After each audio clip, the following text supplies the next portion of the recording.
any of those. We'll just ad lib and, don't worry about any camera. I'll just ask you. Now, I don't know exactly, but, well, the reason I wanted to do this was because of a specific incident that happened. Excellent. It's not like so much of a blood and guts type of thing. It has to do with kind of like if you said to me, what does the Marine Corps mean to you? Yeah. I would tell you the story. Okay. Or, All right. why does it mean that? Then that's what I'll ask you.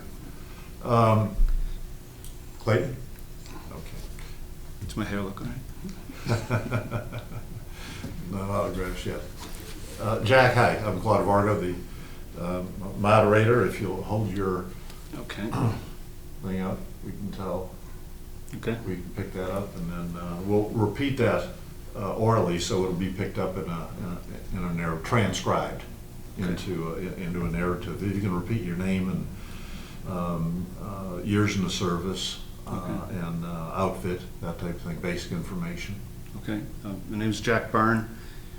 I joined the Marine Corps in 1965 and went to Camp Lejeune, 2nd Tank Battalion. From there I went over to Vietnam. I was in Bravo Company, 3rd Tank Battalion. And I was assigned to Bravo 4-2, that's the blade tank. Right. But, the whole time I was in Vietnam, I was on that tank. Okay. So. That was H&S? Yeah, what H&S platoon, headquarters platoon, I think. Right, they called headquarters it. platoon. Yeah, I kind of forgot the name of that too. So and when did you leave there? I got to Vietnam in March of '66, and I Okay. left in April of '67. Okay, all right. 12 months, 24 days. I got you. Where were you during your tour? Basically, I was around the Da Nang area. Short time in the beginning on a work detail. We went up to Hue and Phu Bai to deliver some tanks Okay. up there. But after that, I pretty much worked off Hill 55, which is out west of Da Nang. Marble Mountain? I was at Marble Mountain when Bravo Company, they were originally at Marble Mountain. Okay. And then when we moved from there out to Hill 55. I got you. And we were pretty much like a fill-in tank, being that we were in headquarters company. We would go out at night on different parts of Hill 55 to add support for the infantry. And then a lot of times if a tank had hit a mine or for maintenance reasons they were out of commission, we would fill in, with that section of tanks. With the same crew? We pretty much had the same crew for the whole time. There were three of us stayed on the tank for about 9 months. We seemed to rotate drivers a lot. But the tank commander was a fellow named Al King, and I was the gunner, and the loader was Mike Shapiro. Okay. And the drivers were a lot of different ones, so I can't help you with the names on them. I got you. I was a little bit later than you, but we had a lot of drivers too for some reason. Yeah, right, for some reason, yeah. And none of us wanted to drive, so we always let that. But I was a loader for about like 2 or 3 weeks, and I rotated up. Right. It just seems like loading and driving was it was a fast position. Yeah. You mentioned Lieutenant Nagel. Can you tell us about him? Great guy, excellent officer. I did see his name recently in the sponsor box, and I would like to try to get a hold of him for the next reunion. All right. But we just worked with him periodically when we were a fill-in for one of his. I think he was first platoon commander. I see. So, but I just remember him because of his just being an excellent officer. I see. Okay, well that's good. What your MOS was 1811. 1811, and then what positions? I guess besides driver, were you during your tour, and then what rank? I went over there as a PFC, and like I said, I was a gunner. They put the crew together because the original blade tank got hit by an RPG, and the turret was welded to the body. It hit right in the turret ring. All right. And so they scrapped the tank and moved the crew somewhere. And they had a new tank, and we were thrown together as a crew, myself, Sergeant King, and Mike Shapiro, and Okay. whoever the driver was. And I was the gunner until about my last 3 months when Sergeant King was promoted to the section leader. I believe he was promoted to staff sergeant at the time. Okay. So he moved to Bravo 4-1, and they made me in charge of Bravo 4-2. So I got a little bit of that experience I got you. before I left. Yeah, what rank were you at that time? Oh, I was E4. Okay, corporal? Yes. Yeah, Right. a lot of. A lot of E4s there. But that's excellent rank to pick up from PFC to, Yeah. the corporal and then tank commander. You know, Yeah, well, I think Sergeant King helped me with that. I He was got you. a pretty good teacher, and he was Yeah, a good guy to excellent. work with. Excellent. Good leader. Yeah, do you remember any of the operations that you were on? Well, yeah, like I said, we did a lot of support work Mhm. with different units, and I actually don't remember the names of the operations. Okay. Um, I think that's for the majority yeah, of. they weren't real big on giving names. They just They would just go here and do this. Yeah, right, Go right. here and do that. yeah. So yeah, for the most part, they were pretty uneventful. You know, a few firefights. We were usually on a blocking force. You know, there was some action, but nothing to write home about. I you know. got you. Until we went in early July, there was a place west of Da Nang out by a river, which I don't remember the name. It was called BOP 1, Bravo Outpost 1. And we were working with 1st Marines, Bravo Company 1st Battalion, 9th Marines, the Walking Dead. Right. This is before they were moved up north. Correct. And, they had an outpost on this river. It consisted of 2 tanks that were pointing, or they were like parallel with the river, and then there were 8 grunts, and actually 2 of them were corpsmen. That's how bad this place was. And we were sent out there because a couple of days prior to that, one of the fellows who I was a good friend with was shot by a sniper and killed. He was climbing out of the tank and he got shot and killed. 1 round, that was it. What was his name? Yeah, Bob Brown, I see. Okay. Robert Brown. Okay. KIA. And prior to that, maybe a week or so prior to that, they were actually overrun one night. And I don't remember, I think someone was killed, but there were a lot of people hurt pretty bad. And one of the tankers was awarded the Silver Star for just getting inside the tank and just firing about 20 rounds without knowing what he was firing at. He just kept firing, pointing the gun and traversing it by hand because the power wasn't on. And they found about 19, 20 bodies the next morning out in front of the tank. Was that Silva? Could it have been Silva? Could have been. Silva? Could have been a young, blonde-haired kid. Nice. No, nice, no, that wasn't. Silva was like a Hawaiian. No. Philippine. No, not at all. So, No. I see. Okay. I just wondered if that was the same. We're trying to. Yeah. There were a lot of things that went on. I actually read. There was an older guy. I think his name started with a V or something. That he was in that battle, I believe, and he got a piece of shrapnel in his throat. And he was medevac. He never came back. There was a lot of action that happened there. Mm-hmm. But the story, what I'm leading up to, is that we were sent out there with, I believe it was Bravo 1-5. And we got out onto the river. We stopped and picked up the grunts at their location. Mm-hmm. And we rode out there. It was about maybe a 15, 20-minute ride from where Bravo 19's little outpost was. And we set in, and there was a small, that you had a tank pointing, say, north, and I'm going to say, for argument's sake, a tank pointing south, Mm-hmm. and the river was maybe about 50 feet from the tank. Okay. The river wasn't real wide, and on the other side of the river, there was a lot of wooded areas. So we had a small bunker built behind the tank, so that the tank would be between the bunker and the river. And a couple of the guys decided to cook some sea rations. And myself and another guy, we were kind of inside this little bunker, and I was sitting on the edge of it, and one of the fellows that was cooking was sitting on the other side of it. We were sort of back to back. Mm-hmm. Next thing you know, a couple of shots rang out, and he got shot through the back and came out his front side.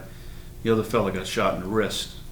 I don't remember their names, but Were they tankers? Or tankers, were they, yes. Okay. Yeah, they were tankers. They were on my tank.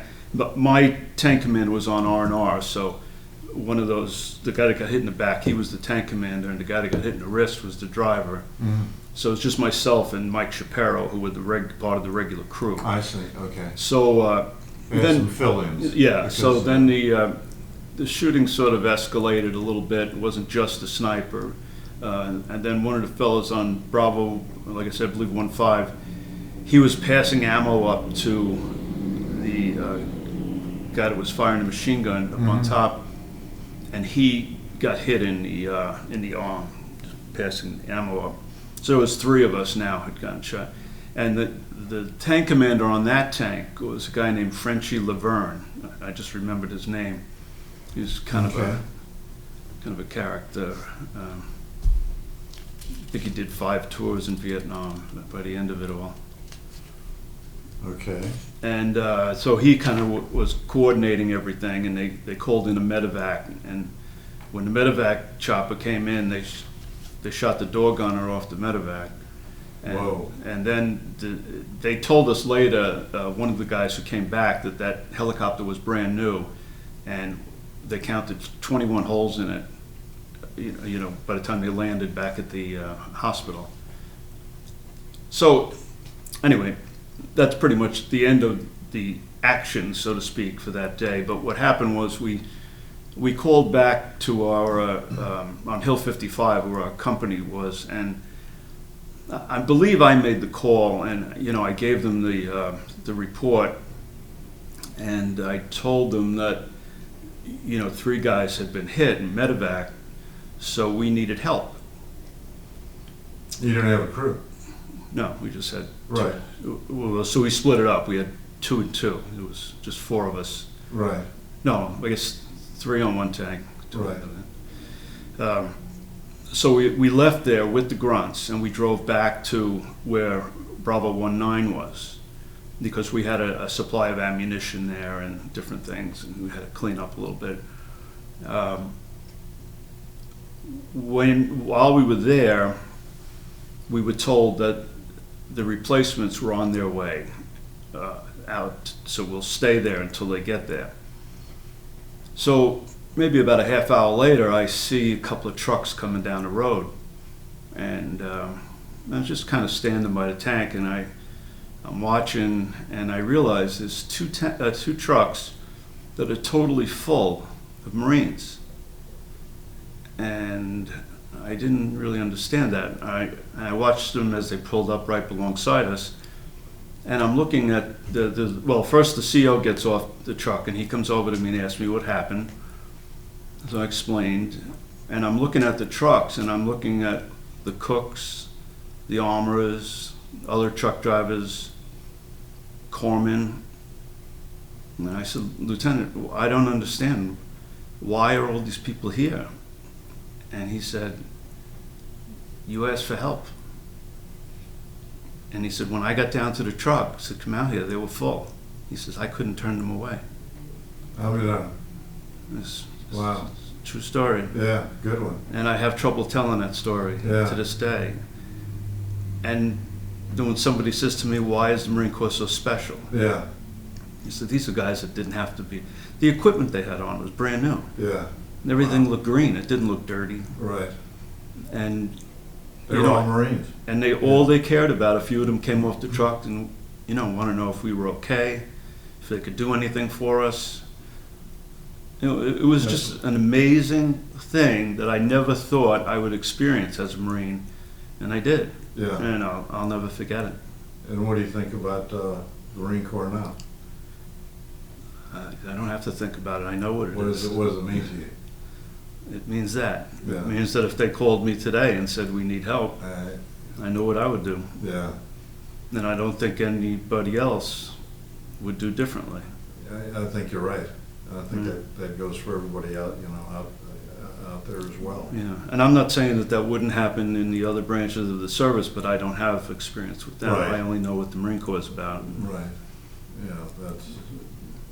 So that's, to me, that was the highlight of my experience in Vietnam. Did you stay? Yeah. Did you stay in the Marine Corps after you got home? No, I had 2 years to do. I was promoted to E5 when I came back. And we went on one of those Caribbean cruises. Yeah. For about, I don't know, 4 or 5 months. That was pretty good. I like that. But I had kind of made the mistake of getting married, and then I had a kid, and my wife wanted nothing to do with the Marine Corps. And I think by that time I wanted nothing to do with her either. Right. I guess. So, and that marriage didn't last, but I ended up getting out. And I ended up with a very good job. Things, except for my marriage, things worked out pretty good. Yeah. What did you do since in the last 40 years? What did you do? I worked for the Long Island Railroad. Okay. And I started out working on the trains, and then I went up into the operations office. I see. And which was a very high pressure type of job. And Okay. I think Scheduling or something? No, actually, it's sort of like an air traffic controller, but with trains. Okay. Where you coordinate the movement of the trains, you make Sure. decisions. Like you could have 2 trains opposing each other I see. on the same track, but you have to move one out of the way. And So you went from tanks to trains. to trains, yeah. Was Heavy equipment. they give you any time and grade for the tanks? No. No. But I'll tell you, the experience I had though, just being in the Marine Corps, That's leadership, not being afraid to make a decision really helped me a lot. Volunteering. Yeah. Yeah, or just, you Camaraderie, have to make yeah. a decision, you make it, and that's it. You live and Right. die with it, Right. So I tried to pass that off to some of the people that I thought were worth passing it off to. Right. So I think it appears you were real proud to be a Marine. Yeah, I was, and then people I worked with found out, some of them would ask, I'd hear them ask, so why is he like that, Yeah. So, He's a Marine. don't get him mad, he was a Marine. He's a Marine. Yeah. No, that's good. Is there anything else you'd like to share with us? Well, no, I think that's worth speaking about for Right. the records, and It is. most everything else was, Right. No, I think you did an excellent job. You filled in a lot of names, which is good. If you Yeah. think of any more, okay, yeah. send those in to John Ware, any one of the board of directors, because Yeah, actually, I might be able to get the name of the fellow who did get shot in the back. I know someone that knows him. I meant to Okay. call him before I came here, but I kind of forgot. Is he alive? The guy that got shot in the back? Yeah, he lives up in Massachusetts. I see. Okay. Well, see, any of these links are good. There's only so many of us. We want to know the whole universe because not only for the history of the unit, a lot of the even higher echelon officers didn't know there was even tanks in Vietnam. They don't know. No one knew. I was a caisson, and there were people that never knew there was a tank there, or even cared, or it was never even written into the record. Oh. And I was with 19 Alpha 19 on the rock quarry, and I would show them pictures. And they said you could have it photoshopped. It was like I experienced the same thing. I had someone tell me that I was wrong. There were no tanks in Vietnam. Right. No Marine tanks. That's correct. Yeah. And because I was hallucinating. And I said, no, there were five tanks there because I was there. And I said, here's the pictures. I believe that the tank that I was on, Bravo 42, when I left, I actually rotated back to the States the day they left on the convoy to go up north. And that fellow, Mike Shapiro, he had written me a letter and said they were on caisson. They were doing a lot of indirect fire. I see. So I don't know, you might have even seen Shapiro, the name, when you said it, sounds familiar. I didn't know it was Mike. Yeah, well, his real name was Myron, but everybody called him Mike. Okay. Yeah. All right. A lot of this is excellent information. And There's one other thing that we did that was a Sure. little different than what most people experienced. On Hill 55, on a little part of it called Finger One, that was where the Marine Corps started the sniper school. okay. And we worked with them with the tanks. We rotated. We would go for like a month up there and then come back. Mhm. But whatever they couldn't, they had a bunker set up with all their different rifles. Even that famous guy, Hatchcock, was there. Okay. I met him. And we used to fire at what they couldn't hit if it was too far away. Like they'd Sure. shoot up to maybe about 800 yards. Right. But and we got a couple of really outstanding shots, whatever you want to call it. Okay, sure. We fired 2 rounds once into a house. We saw the North Vietnamese. We watched them going in the house, but it was 1,600 yards away. Easy shot. Right. So they were looking at us. We could see them looking at us, but I guess they figured we wouldn't see them or wouldn't fire. And then during the night, or actually early in the morning, they sent a patrol out and they caught the villagers burying something like 30 North Vietnamese bodies. We killed every one of them. Wow. They never fired a shot. They were supposedly like a fresh unit. Their equipment was new. What did you fire at? A flechette? No, beehive? HE. HE? Yeah, I watched them come out of the woods and run one at a time into the door of his house. And the last guy went in, he put his rifle up against the door and he turned around and put his arm like this, real cocky, and he was looking right at me. Huh. And I fired the first round and hit him in the chest and blew out the back of the house. Okay. And second round, I dropped down to a little step right in the front of the house, and I fired at the step, and it caved in the front of the house. It was like a cement kind of brick house. Yeah. And that was Excellent for HE. Oh. Excellent for some heat. Yeah. Well, not just regular HE round. Yeah. And then I was going to fire a Willie Peter round into it, Okay. but Smoked it. everybody was jumping around outside the tanks. There was a lot of commotion because, the snipers took credit for it because they saw the guys going in Sure. there.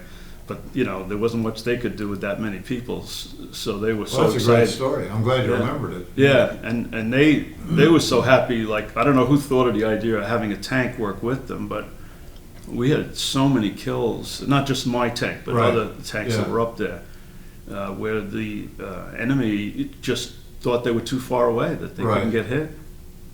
Yeah. So Well, that's, yeah. You it can was see good. them, right Yeah. in the right. And right in we had the a great rapport with those guys too. I mean, they Oh, when infantry and tanks well, clicked. and the snipers Yeah, too, sure. specifically. And they used to let us shoot the rifles once in a while. Oh, wow. Yeah. Yeah. But, Yeah, you'd know who is the sniper that you were talking about? Bob Hatchcock. Yeah. He's the famous Marine sniper with the most kills. I see, okay. And then there was a book written about him. Yeah, do you remember anything about the book? Or Yeah, I do, actually. Anything you'd like to share? There was a day where it was actually when I met him. I was in the bunker. We were talking about some stuff, and we different places in front of us where we thought there might be some movement or at night or whatever. Right. And while we were there, a lieutenant came in and he said, "Hey, I have a new rifle for you guys." And he handed the Hatchcock this Remington, I think it was a Model 600 it had a Redfield scope on it, whereas they were using the Model 70 Winchester Okay. with the big long universal scope. Right. So he was playing with it, looking at it, and saying, "Oh, we'll have to check it out," and all that. So when they wrote the book about him, they talked about the day that he liked his rifle, but one day they came in and handed him this Right. Remington Right. rifle. And I was reading it, and I thought, "Oh my God, I was sitting right there when I did that." Make you really feel a part of it. Yeah, I said, "Wow, I'm part of a book." I couldn't believe it. I mean, I didn't have my name in it, but Right. that was kind of interesting. And I didn't know at the time he was so famous. I mean, they talked about him like you knew he was special. I knew that there was a super sniper, and I didn't know it was his him. name, but yeah. Yeah, the book is very interesting if you ever see it. Yeah, I knew there was one of the snipers that he had a shot that he shot another sniper right through the skull. Yes, that's him, yeah. Yeah, that's definitely him. Yeah. Well, we're gonna wrap it up. Okay. And, gosh, Jack, you're a wealth of information. Oh, good. I'm And, glad to be of help. Yeah, this is good too, and transcribed, and we really appreciate it. We're sure we're sure glad getting to know you too. Yeah, I'm glad I finally got to tell my story. Yeah, there you go. I think important. just being in the Marine Corps, Yeah. I think every Marine should have a story like that to tell, you know. There you go. Yeah, so, anyway, let me put Keep that foot. Oh, God, yeah.